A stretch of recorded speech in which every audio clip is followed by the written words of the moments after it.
Il est des dates qui marquent l'histoire avant même qu'elle ne survienne, des seuils invisibles que l'humanité franchit sans en avoir conscience. Le 31 janvier a été identifié par de nombreux mystiques et observateurs attentifs de Medjugorje comme un point de bascule décisif. Pourquoi ? Parce que selon les communications les plus récentes, cette date ne marque pas une fin, mais le commencement d'une phase nouvelle, beaucoup plus rude. La voyante Miriana, dépositaire de secrets lourds de sens, a reçu des indications sur des événements qui se manifestent désormais sous nos yeux en cette année 2026, avec une précision qui devrait glacer le sang de quiconque prête attention. Ce n'est plus le temps des spéculations lointaines, c'est le temps de la réalité qui frappe à la porte. Pendant plus de 4 décennies, ce petit village de Bosnie-Herzégovine a attiré des millions de pèlerins. La Vierge Marie y est apparue régulièrement depuis 1981, livrant des messages analysés par des théologiens, scrutés par des scientifiques et contestés par des sceptiques. Mais avez-vous remarqué le changement de ton ces derniers mois ? La douceur maternelle a laissé place à une urgence chirurgicale. La ligne temporelle ne se mesure plus en décennies, ni même en années, mais en semaines. Le 31 janvier agit comme un signal, une balise après laquelle la séquence prophétique dont Marie nous avertit depuis si longtemps entre dans sa phase active. Les 3 grands événements décrits dans les révélations ne sont plus des possibilités théoriques. Ce sont des réalités imminentes qui vont secouer le monde de sa torpeur. Comme petit merci de nous rejoindre aujourd'hui pour cette révélation capitale, nous offrons un moment de bénédiction partagée. Commentez avec le mot foi si vous êtes ouvert à recevoir une pensée finale spéciale dédiée à tous ceux qui participent. Et s'il vous plaît, appuyez sur j'aime si vous ressentez cette urgence dans votre cœur. Regardez le monde autour de vous en ce mois de janvier 2026. Des guerres qui semblaient impossibles il y a seulement 5 ans sont devenues notre quotidien. Des systèmes politiques que l'on croyait inébranlables se fracturent de l'intérieur, non pas sous les coups d'ennemis extérieurs, mais parce que le concept même de vérité s'est désintégré. Les familles se déchirent pour des idéologies, les églises résonnent de vide et vocations s'effondrent. Ce ne sont pas des hasards malheureux. Ce sont les symptômes cliniques d'une crise spirituelle terminale. Nous sommes comme des somnambules marchant vers un précipice. Si vous voyez un aveugle se diriger vers le vide, ne crieriez-vous pas pour l'arrêter ? C'est exactement ce que fait le ciel. Ces prophéties ne sont pas des punitions, mais des tentatives désespérées de nous réveiller avant le grand saut. Cependant, beaucoup passent à côté de l'essentiel. Ils voient la peur là où il y a la miséricorde. Les 3 événements qui arrivent, un signe indéniable, une épreuve de la foi et un moment de rupture, sont conçus pour briser nos illusions. Nous avons construit une civilisation sur le sable, pensant pouvoir nous passer de Dieu, normalisant ce qui détruit la dignité humaine, célébrant l'immédiateté au détriment de l'éternité. Les résultats sont là, dépression, isolement, effondrement des repères. Mais au milieu de ce tableau sombre, les avertissements de Marie offrent quelque chose dont nous avons désespérément besoin. Non pas un moyen d'éviter l'orage, car il est déjà là, mais une carte pour le traverser l'âme intacte. Restez avec nous, car ce qui suit n'est pas seulement une prédiction, c'est le manuel de survie spirituelle que vous attendiez. Il est crucial de comprendre la nature profonde de ce qui arrive. Trop souvent, lorsque nous entendons parler de prophétie, notre esprit, conditionné par les films catastrophes, imagine immédiatement la fin du monde. Mais les messages de Medjugorje sont infiniment plus subtils et, paradoxalement, plus espérants. Les 3 événements annoncés par Marie ne visent pas la destruction pour le plaisir de détruire. Ils visent la purification. C'est une distinction fondamentale. Pensez à un incendie de forêt contrôlé. Il semble dévastateur sur le moment, mais il est nécessaire pour brûler le bois mort, éliminer les parasites et permettre à une nouvelle vie, plus verte et plus forte, de surgir des cendres. Sans ce feu, la forêt meurt lentement, étouffée par sa propre pourriture. C'est exactement là où se trouve notre civilisation aujourd'hui, étouffée, incapable de respirer spirituellement. Le premier de ces 3 événements fonctionnera comme une expérience spirituelle collective et simultanée. Oubliez les catastrophes naturelles pour un instant. Ce qui arrive d'abord est intérieur. Chaque personne sur Terre, au même moment, se retrouvera face à l'état réel de son âme. Imaginez que vous êtes soudainement placé devant un miroir qui ne reflète pas votre apparence physique, vos vêtements ou votre statut social, mais qui vous montre votre condition spirituelle avec une honnêteté brutale et absolue. Il n'y aura plus de cachette, plus de rationalisation intellectuelle, plus de mensonges confortables que nous nous racontons pour justifier nos péchés. Ce sera la vérité nue, qui vous êtes vraiment et ce que vous êtes devenu aux yeux de Dieu.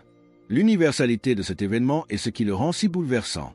Un cadre supérieur athée à Tokyo, absorbé par les cours de la bourse, vivra cette illumination avec la même intensité foudroyante qu'un moine en prière dans un monastère isolé ou qu'un agriculteur dans son champ. La géographie ne compte pas. Votre système de croyance actuel ne compte pas. Personne ne pourra dire « cela ne me concerne pas ». Ce sera le grand nivellement de l'humanité. Pour beaucoup, ce sera un choc traumatisant, car ils verront les conséquences réelles de leurs actions, le poids de leur indifférence et la laideur de l'égoïsme qu'ils ont cultivé. La chronologie de cet événement est le point qui suscite aujourd'hui le plus d'inquiétude et d'attention. Les experts qui étudient les messages de Medjugorje ont noté un changement de rythme. Lorsque les prophéties passent d'avertissements généraux à des marqueurs temporels précis, cela signifie que l'exécution est proche. Le texte source est formel. Nous sommes entrés dans la fenêtre critique. Entre le 23 janvier, date où nous sommes peut-être au moment où vous écoutez ceci, et le seuil du 31 janvier, nous ne sommes plus dans l'attente lointaine, mais dans le mouvement vers la manifestation. Mais que se passe-t-il après ce premier choc? Comment le monde réagira-t-il lorsque des milliards de personnes seront confrontées simultanément à la preuve de l'existence de l'âme? C'est là que le deuxième événement entre en scène, et il va défier tout ce que notre science matérialiste pensait savoir sur la réalité. Nous ne parlerons plus d'expériences subjectives, mais de phénomènes visibles, tangibles et impossibles à nier, qui forceront l'humanité à se diviser en deux camps irréconciliables. Le deuxième événement marque le passage de l'expérience subjective à la réalité objective, brutale et incontestable.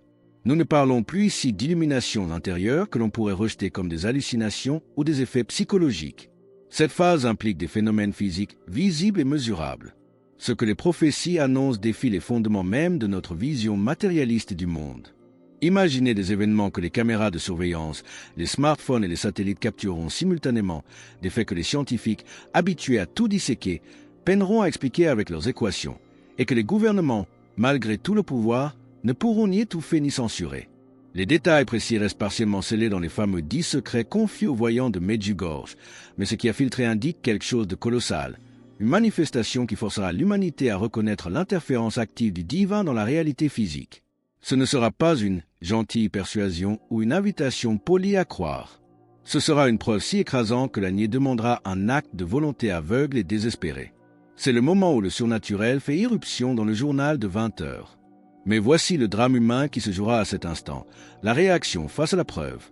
Que se passe-t-il lorsqu'une société, éduquée depuis des générations dans le culte de la science et la négation de Dieu, se heurte de plein fouet à l'impossible?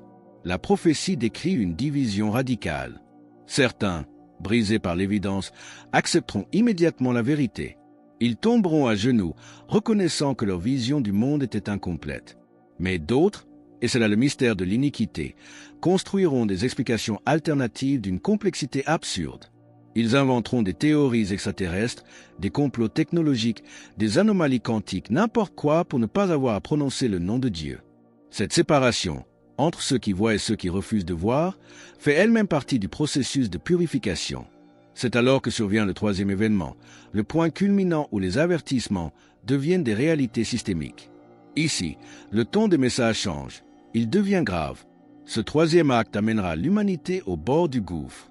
Il ne s'agit pas d'une simple crise passagère, mais d'une convergence de faillite.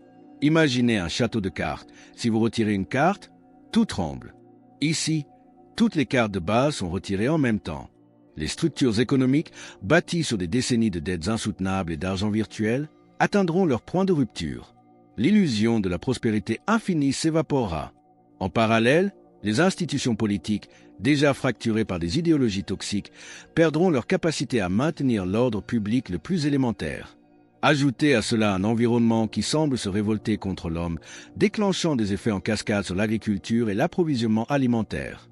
Ce ne sont pas des problèmes isolés que l'on peut résoudre un par un, ils s'alimentent les uns les autres. Un effondrement financier déclenche la famine déclenche l'émeute déclenche la répression. C'est l'effondrement de la tour de Babel moderne. Mais attention, ce n'est pas une punition envoyée par un Dieu colérique. C'est la conséquence inéluctable de nos choix collectifs. Nous avons bâti une civilisation sur des fondations qui ne pouvaient pas supporter le poids de notre orgueil. Ces fondations sont en train de craquer. Mais au milieu de ces décombres annoncés, il y a une lueur d'espoir paradoxale. Cet effondrement est la seule chose qui puisse nous offrir une véritable opportunité de renaissance. Comment est-ce possible? C'est ici que tout change dans la manière dont nous devons interpréter ces prophéties. Les avertissements de la Vierge Marie soulignent un point capital que la peur nous empêche souvent de voir. Cette crise crée une ouverture. Lorsque les vieux systèmes échouent complètement, Lorsque l'illusion de notre autosuffisance s'effondre et qu'il devient indéniable que notre approche de la civilisation était fondamentalement viciée, l'humanité se retrouve face à un choix qu'elle ne pouvait pas faire tant qu'elle était dans le confort. Ce choix est binaire. Continuer à essayer de rafistoler les mêmes structures brisées avec les mêmes erreurs ou recommencer à zéro sur des fondations qui soutiennent réellement l'épanouissement humain. La purification fonctionne exactement comme un feu de forêt. C'est une image terrifiante sur le moment, certes, mais nécessaire. Le feu balaie la croissance morte, les broussailles sèches qui étouffaient la lumière et empêchaient la nouvelle vie de surgir. Sans ce feu, le déclin lent de la forêt continuerait indéfiniment. De la même manière, sans cette épreuve, chaque génération hériterait de plus de dysfonctionnements, de plus de corruption et d'une distance encore plus grande avec la vérité. L'intervention divine brise ce cycle de déchéance. Elle crée les conditions, douloureuses mais vitales, d'un véritable renouveau. Pour rejoindre notre communauté et ne manquer aucune histoire inspirante comme celle-ci, pensez à cliquer sur « J'aime » et à vous abonner. Mais attention, la ligne temporelle compte plus que la plupart des gens ne le réalisent. De multiples sources indépendantes qui analysent les secrets de Medjugorje pointent vers une période très précise, celle qui s'étend d'aujourd'hui jusqu'en décembre 2026. Ce n'est pas nécessairement la date où tous les grands événements se seront produits, mais c'est la seniorité, le seuil critique. C'est la fenêtre de préparation. Après ce point, la séquence devient irréversible et la fenêtre se referme. Les choix que vous faites maintenant, dans les mois qui viennent, déterminent de quel côté de la fracture vous vous trouverez lorsque la tempête frappera. Pensez à ce que cela signifie concrètement, au-delà de la théorie.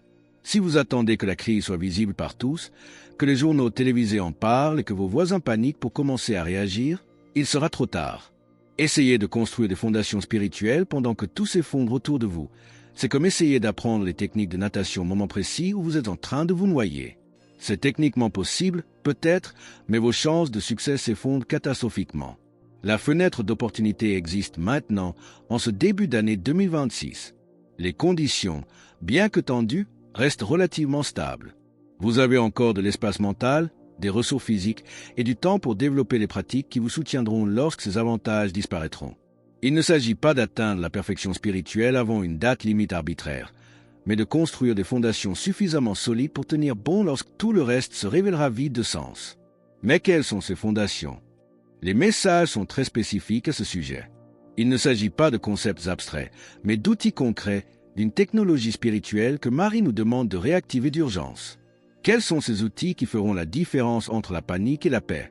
La prière émerge dans ce message d'urgence non pas comme une obligation religieuse poussiéreuse, mais comme une préparation pratique indispensable, une véritable technologie de survie spirituelle.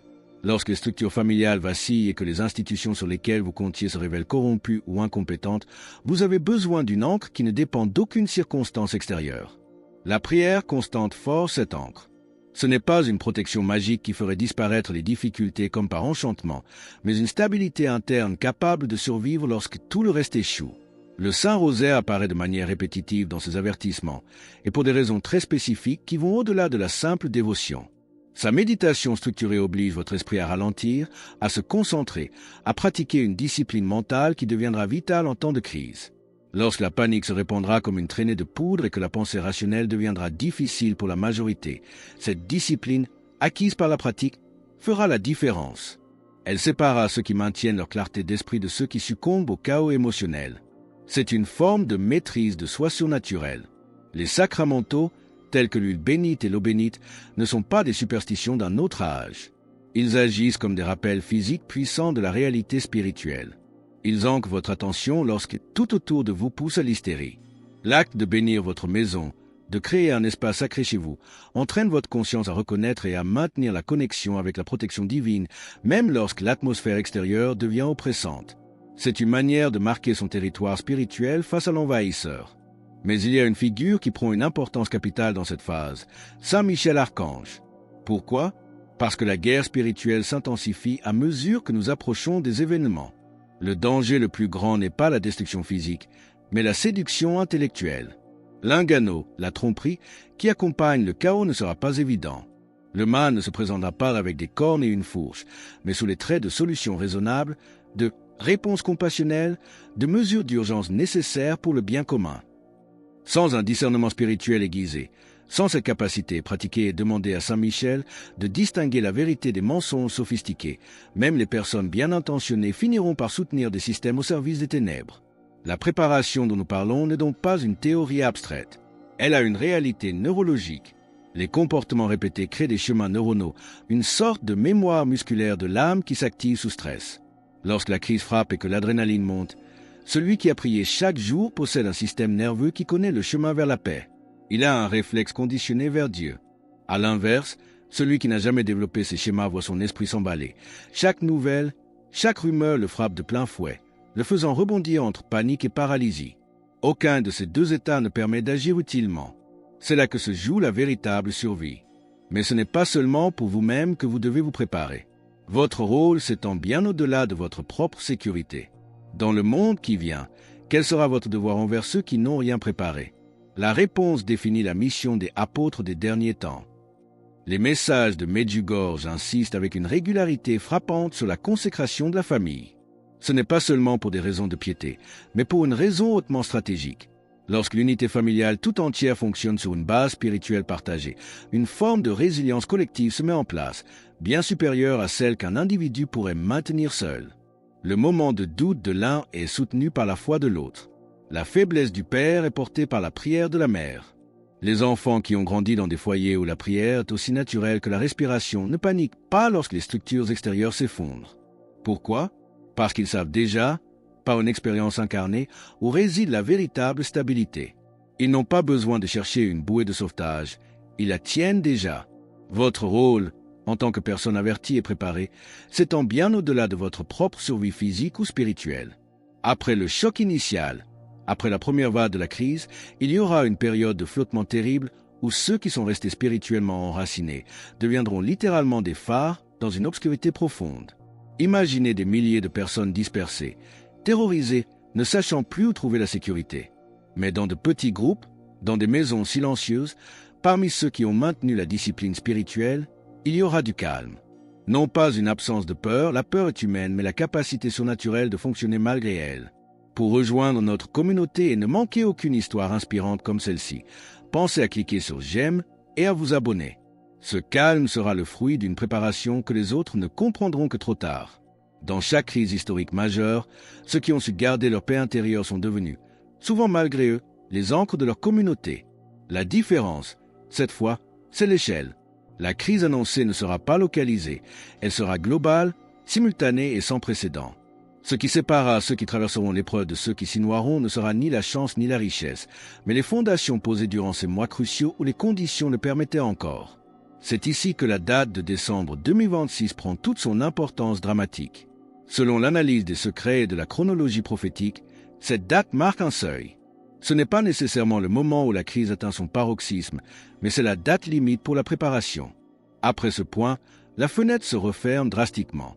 Construire des disciplines spirituelles sous une pression extrême devient exponentiellement plus difficile que de les construire maintenant, dans ces mois où vous disposez encore d'un peu de clarté, d'espace et de paix relative. Voyez cela comme la fortification d'une maison avant l'arrivée d'un ouragan. Il est possible, en théorie, de clouer des planches sur les fenêtres pendant que le vent souffle à 200 km/h, mais les chances de réussite sont minces et le danger est mortel. Ceux qui l'ont fait avant que le ciel ne s'assombrisse sont en sécurité. C'est exactement le choix qui vous est offert aujourd'hui. L'huile bénite, l'eau bénite, les espaces consacrés. Tout cela compte parce que la réalité physique façonne la conscience. Lorsque le chaos extérieur s'intensifiera, ces ancres physiques vous rappelleront que la réalité spirituelle reste constante, malgré la turbulence matérielle. Mais maintenant que vous savez tout cela, maintenant que le plan est dévoilé, il reste une dernière étape, la plus difficile, celle de l'action immédiate. La question n'est plus que va-t-il se passer, mais que allez-vous faire ce soir? Vous n'êtes pas tombé sur ce message par hasard. Il n'y a pas de coïncidence dans l'économie de Dieu. Peut-être est-ce la curiosité, peut-être la peur, ou simplement ce sentiment silencieux et persistant que quelque chose d'immense se prépare. Quelle que soit la raison, comprenez ceci, la connaissance crée la responsabilité. Maintenant, vous savez ce que la majorité ignore encore. La question qui définit votre avenir n'est plus « est-ce vrai ?» mais « que vais-je faire de cette vérité dès ce soir ?» Commencez ce soir. Pas demain matin après y avoir réfléchi, pas la semaine prochaine quand votre emploi du temps sera plus léger. Ce soir, Commencez à bâtir l'architecture spirituelle que ces avertissements rendent si nécessaire. 5 minutes de prière authentique, tournée vers la réalité divine, crée plus de protection réelle que 5 heures passées à consommer anxieusement des informations sur les catastrophes à venir. Prenez un chapelet, même si la dernière fois que vous en avez tenu un remonte à une enfance lointaine. Bénissez votre maison avec de l'eau bénite, même si le geste vous semble étrange au début. Invoquez Saint Michel, même si la hiérarchie angélique vous reste conceptuellement floue. Ce ne sont pas des gestes superstitieux destinés à manipuler des forces surnaturelles. Ce sont des outils éprouvés pour un conflit spirituel qui a déjà commencé, que vous le voyez ou non. L'intensité va monter crescendo entre ce 31 janvier et décembre 2026. Ceux qui auront fortifié leur vie intérieure avant le seuil critique découvriront en eux des capacités qu'ils ne soupçonnaient pas. Ceux qui auront repoussé la préparation affronteront la séquence des événements en regrettant amèrement de n'avoir pas commencé quand la porte était encore ouverte. Le 31 janvier marque le début de la phase active. L'avertissement universel approche, ce moment où chaque conscience humaine affrontera la vérité sans filtre. Pour beaucoup, ce sera le choc salvateur. Pour d'autres, le début d'un endurcissement final. La séparation entre ceux qui répondent à l'appel et ceux qui le refusent commence maintenant. Ne soyez pas du côté des spectateurs paralysés. Soyez du côté des sentinelles éveillées. Jésus ne vous donne pas ces avertissements pour vous terrifier, mais parce qu'il vous aime trop pour vous laisser dormir au bord du précipice. Il frappe à la porte de votre cœur, non pas comme un juge prêt à condamner, mais comme un sauveur prêt à secourir. La bataille est immense, oui, mais la victoire est déjà écrite pour ceux qui choisissent son camp. N'ayez pas peur. Préparez-vous, priez, aimez, et tenez-vous prêts, car le roi revient. Alors que nous concluons sur cette certitude absolue que la préparation spirituelle est la clé de notre avenir, nous vous invitons à déclarer votre allégeance ultime. Commentez Jésus est roi ci-dessous pour affirmer cette vérité avec nous. Et votre parcours ne doit pas s'arrêter ici. Cliquez sur la vidéo qui apparaît maintenant sur votre écran pour un autre message puissant que nous avons préparé pour vous.